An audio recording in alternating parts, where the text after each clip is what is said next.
ने दोहा पर हमला आलमी अमन को सबोताज करने के लिए किया। पाकिस्तान कतर के साथ मुकम्मल यकजहती का इजहार करता है। गजा में इंसानियत सिसक रही है। हम अक़वाम मुत्तहिदा में इसराइल की रुकनियत मुअत्तल करने की तजवीज़ के हामी हैं। गजा में शहरी आबादी को फौरी और हंगामी बुनियादों पर इमदाद की फराहमी का मुतालबा करते हैं। वज़ीर-ए-आज़म ने कहा कि 1967 की सरहदों के मुताबिक आज़ाद फ़लस्तीनी रियासत का क़याम चाहते हैं। इजलास के मौके पर वज़ीर-ए-आज़म की आलमी रहनुमाओं से भी मुलाकातें। वज़ीर-ए-आज़म की सऊदी अरब के वली-अहद शहज़ादा मोहम्मद बिन सलमान, अमीर कतर शेख तमीम बिन हमदुल सानी, फ़लस्तीन के सदर महमूद अब्बास, तुर्किया के सदर रजब तैयब एर्दोगान और मिस्र के सदूर से मुलाकातें।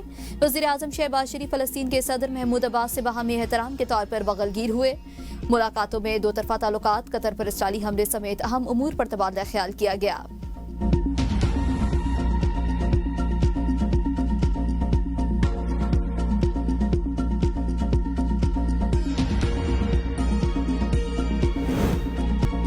इसराइली जहरियत के खिलाफ इस्लामी ममालिक हम आवाज। इसराइल को जवाब दे ठहराने का मुतालबा। इसराइली जहरियत को किसी भी जवाब के तहत कबूल करने से मुकम्मल इनकार। अरब इस्लामी सरबराही इजलास का मुश्तरका एलामिया जारी। एलामिया में कहा गया, कतर के खिलाफ इसराइली जहरियत ने खित्ते में अमन के इम्कानात को खत्म कर दिया।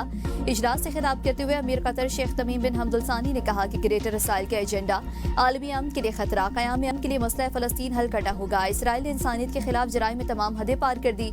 मुज़ाकराती अमल को सबोताज करते हुए हमास की क़यादत को निशाना बनाया। सेक्रेटरी जनरल अरब लीग ने कहा, इसराइल की दहशतगर्दी ने सूरत हाल को गंभीर कर दिया है। फ़लस्तीनियों की नस्लकुशी के खिलाफ आवाज़ बुलंद करना हम सब की जिम्मेदारी है। आलमी बरादरी को जंगी जराइम पर इसराइल की जवाबदेही करना होगी। इराक़ी वज़ीर-ए-आज़म ने कहा, इसराइली जहरियत ने खित्ते के मसाइल को संगीन कर दिया। आलमी बरादरी को दोहरा मयार तर्क करना होगा। ईरानी सदर ने कहा, इसराइली इक़दामात हमारी इज्तिमाई सलामती के लिए खतरा है। मिस्र के सदर ने कहा कि इसराइल ने तमाम रेड लाइन्स क्रॉस कर ली हैं। फ़लस्तीन में इंसानियत से सक रही है। तुर्क सदर रजब तैयब एर्दोगान ने कहा कि खुली जहरियत और जराइम पर सहूनी हुकूमत को रियायत नहीं दी जा सकती। फ़लस्तीनी सदर ने अपने खिताब में कहा, इसराइली जहरियत रोकने के लिए अमली इक़दामात की ज़रूरत है।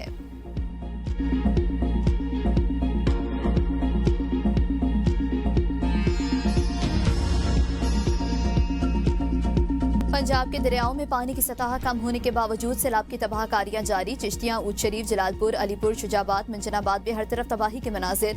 जलालपुर पीरवाला के करीब सैलाबी पानी में मुल्तान सखर M5 मोटरवे का एक हिस्सा बह गया। मोटरवे ट्रैफिक के लिए बंद। ऊँट शरीफ रोड पर शगाफ से मोटरवे को शदीद नुकसान हुआ। मोटरवे पुल की मुरम्मत पानी के तेज बहाव के बाइस काम रोक दिया गया।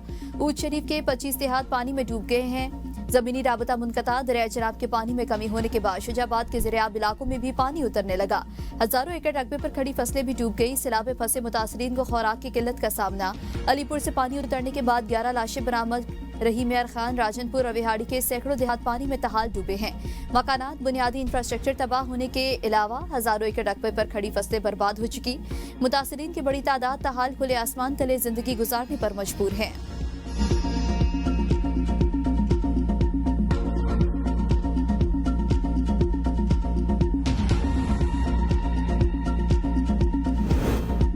एक और तनकीद भी हो रही है कि मरियम ने इमदाद की आवाज़ नहीं लगाई। मरियम नवाज किसी के आगे हाथ नहीं फैलाएगी। मरियम नवाज के नाम लिए बगैर बिलावल भुट्टो पर तनकीद। मियांवाली में इलेक्ट्रिक बसों की इफ्तिताही की तकरीब से खिताब।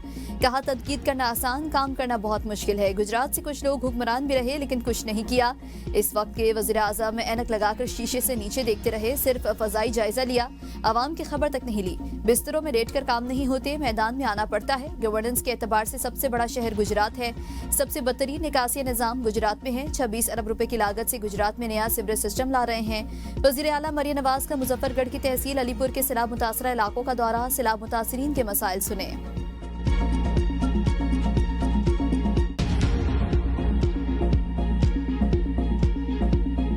फोकस करो अपनी तहरीक के ऊपर, फोकस करो अपने मकसद के ऊपर। सबका मकसद एक है, हकीकी आज़ादी। सबका मकसद ये है कि हमने किस तरह इमरान खान को रिहा करवाना है। जंगें जीतती हैं वो कौमें जो ताकतवर होती हैं। कोई मुज़ाकरात भी होते हैं तो मुज़ाकरात आपकी मर्जी के तब होंगे, आपके बयानी पे तब होंगे, पाकिस्तान के हक में तब होंगे, हमारे तहरीक के हक में तब जवाब मजबूत होंगे। वज़ीर आला खैबर पख्तूनख्वा यमन गनपुर के अडयाला जेल में बानी पीटीआई से मुलाकात न हो सकी। मीडिया से गुफ्तगू में कहा, बानी पीटीआई से मुलाकात करने वालों में से कुछ के गैर मुल्की मफादात हैं। हर एक का अपना एजेंडा है। आप अंदर से बैठकर ऐलान करते हो निकल आओ। जब गोलियां चली तो लोग वापस चले गए। मैं लोगों के बच्चे नहीं मरवा सकता, मैं लड़कर मरूंगा। खुदकुशी इस्लाम में हराम है। घर बैठकर मोबाइल पर टिकटॉक करके इनकलाब नहीं आते। जेल तोड़कर भी बानी मुलाकात कर सकता हूँ। लेकिन इसका क्या फायदा होगा? हमारे एहतजाज के बायस काजी फाइज ईसा को एक्सटेंशन ना मिली। ये टारगेट बानी की हिदायत पर हासिल किया। पंजाब हुकूमत के बस में कुछ नहीं, वो सिर्फ रास्ता रोक सकते हैं। नून लीग हर चीज में सियासत करती है। मुल्क में जमहूरियत तो है ही नहीं, असम्बलियां जाली बनाई हुई हैं।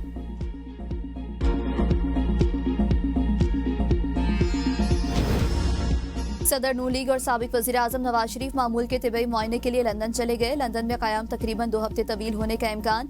नवाज शरीफ ने कुछ रोज कबल Punjab institute of neuro sciences में अपना चेकअप भी करवाया था। तोशाखाना 2 केस में बानी को सजा हुई तो अपील करेंगे। मामला आगे चलेगा। मुकदमात सियासी हरबे के तौर पर इस्तेमाल हो रहे हैं। सेक्रेटरी जनरल PTI सलमान अकरम राजा की प्रोग्राम सवाल से आगे में गुफ्तगू। कहा, पूरी दुनिया देख रही है कि सजाएं कब और किसको दी जाती हैं। ये मुकदमात हमारे लिए बाइस तशवीश नहीं, मुकदमात बेमानी और खोखले हैं। बिलाखिर पाश पाश होंगे। बानी सर झुकाकर जेल से बाहर नहीं आएंगे। वो उसूल की जंग लड़ रहे हैं। 27 सितंबर का जलसा झूठे निजाम के खिलाफ आवाज बुलंद करने का ऐलान है। PTI इस निजाम को बेनकाब करने के लिए अवाम को इकट्ठा करेगी।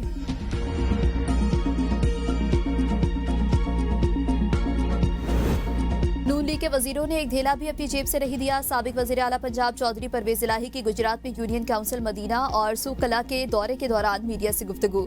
कहा, जब यहाँ सैलाब आया तो सबसे पहले हमारी तरफ से इमदाद मिलना शुरू हुई। फिर हमारे मुखालिफिन को ख्याल आया कि हमने भी वहाँ जाना है। ये यहाँ पर आकर शोबदाबाजी करते रहे और इसके अलावा इनका कोई मकसद नहीं। हुकूमत ने गरीबों से नाजायज टैक्स लगाकर जो पैसे इकट्ठे किए थे वो यहाँ बांट रहे हैं। हम जितना भी राशन तकसीम कर रहे हैं अपनी जेब से कर रहे हैं। ये 3 साल से हुकूमत में बैठे हैं।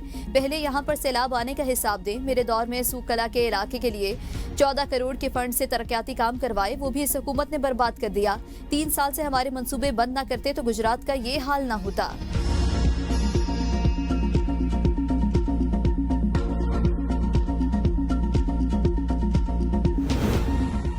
न घर रहा न खलियान, सैलाब सब कुछ बहा कर ले गया। हालिया सैलाब से मुख्तलिफ हादसात में 104 शहरी जाम बहाक। दरिया रावी, सतलुज और चनाब में शदीद सैलाबी सूरत हाल के बायस 4700 से ज्यादा इलाके मुतासर हुए। दरिया चनाब में सैलाब के बायस मजमूई तौर पर 2484, दरिया सतलुज में सैलाब के बायस 719, दरिया रावी में सैलाब के बायस मजमूई तौर पर 1458 इलाके मुतासर हुए। मजमूई तौर पर 47,20,000 लोग मुतासर हुए। सदर मुमलिकत आसिफ अली जरदारी की शंघाई इलेक्ट्रिक के चेयरमैन से मुलाकात। शंघाई इलेक्ट्रिक के पाकिस्तान में जारी मंसूबों पर ब्रीफिंग। पाकिस्तान के ट्रांसमिशन और डिस्ट्रीब्यूशन निज़ाम में सरमायाकारी की दावत। आसिफ अली जरदारी ने कहा, शंघाई इलेक्ट्रिक ने रोजगार के मौके, समाजी और माशी तरक्की में अहम किरदार अदा किया। ज़ेर इल्तवा मसाइल को दोस्ताना ताउन के जज्बे के तहत हल किया जाएगा। चीनी कारकुनों के लिए साजगार माहौल को यकीनी बनाने के लिए हिफाजती इकदाम को मजीद मजबूत करेंगे। मुलाकात में chairman people's party Bilawal Bhutto और आसफा भुट्टो भी मौजूद थे। बिलावल भुट्टो सरदारी का चीन के 120 साल कदीम फुदान यूनिवर्सिटी का दौरा, तलबा से मुलाकात, पाक चीन दोस्ती का माजी, हाल और मुस्तकबिल के मौजू पर खिताब, पाक चीन ताल्लुकात को मजीद मुस्तहकम बनाने के आज़म का इरादा।